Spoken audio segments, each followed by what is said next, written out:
बिस्मिल्लाहिर्रहमानिर्रहीम। अस्सलामुअलैकुम। I am Mohammad Riaz, your biology teacher from government associate college Shalimar town. आज हम बात करेंगे गोल्जी कॉम्प्लेक्स की।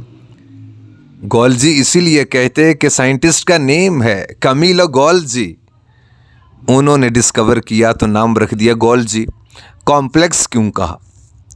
किसी भी चीज़ के मोर देन वन कंपोनेंट हों या बहुत सारे कंपोनेंट्स हों उसे कॉम्प्लेक्स कहते हैं। चूँकि बहुत सारे कंपोनेंट्स होते हैं इसलिए नाम रख दिया कॉम्प्लेक्स, गोल्जी कॉम्प्लेक्स। अगर मोर देन वन कंपोनेंट हैं तो वो कंपोनेंट्स कौन से?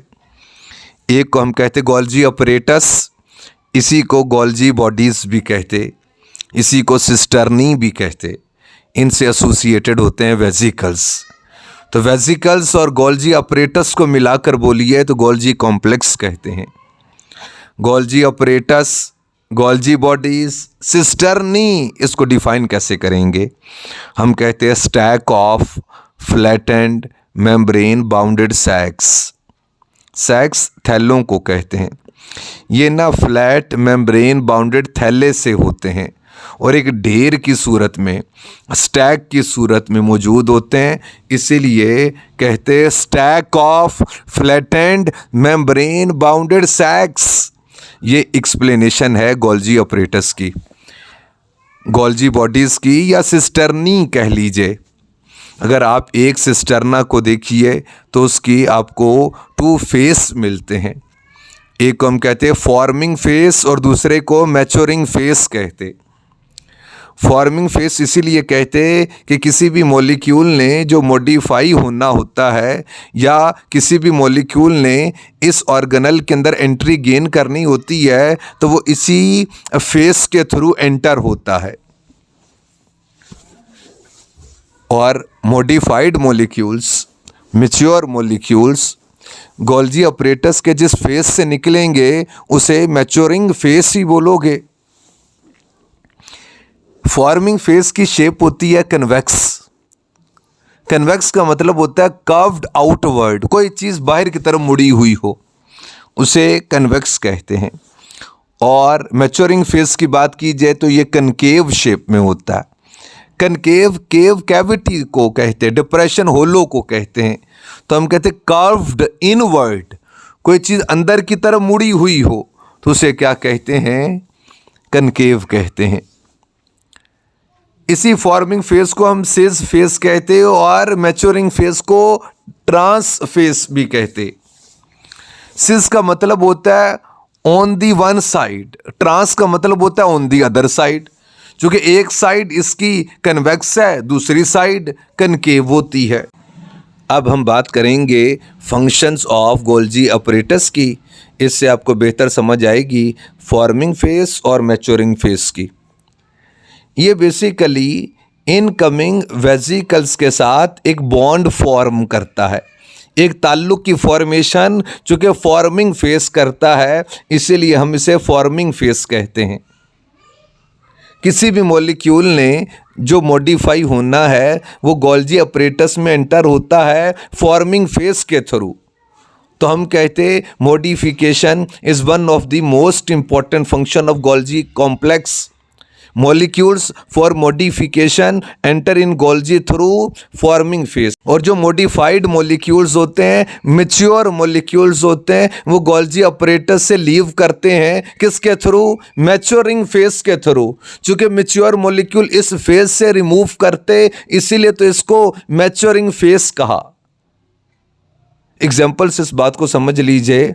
आपको मालूम है RER पे प्रोटीन की फॉर्मेशन होती है, SER उनको पैक करके गोल्जी अपरेटस के पास भेजता है। तो गोल्जी अपरेटस की फॉर्मिंग फेस के साथ वो वेसिकल एक लिंक बनाता है और फॉर्मिंग फेस उस मॉलिक्यूल को गोल्जी अपरेटस में एंट्री अलाउ करता है जब वो मॉलिक्यूल गोल्जी अपरेटस के अंदर आ जाए। ये जो स्पेस होती है ना, इसे ल्यूमिन कहते हैं। ल्यूमिन का मतलब भी कैविटी है। इस ल्यूमिन में, इस प्रोटीन में इस प्रोटीन में कार्बोहाइड्रेट को ऐड करेंगे तो ये चेंज हो जाएगी किस में?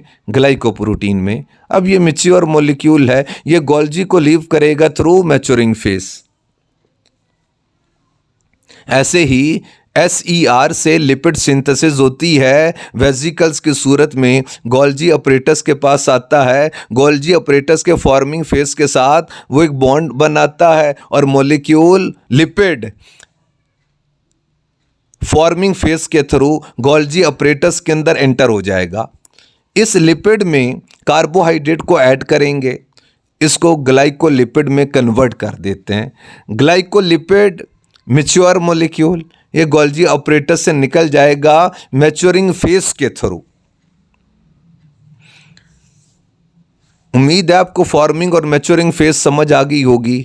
तो हम कहते हैं modification of molecules is important function of Golgi apparatus.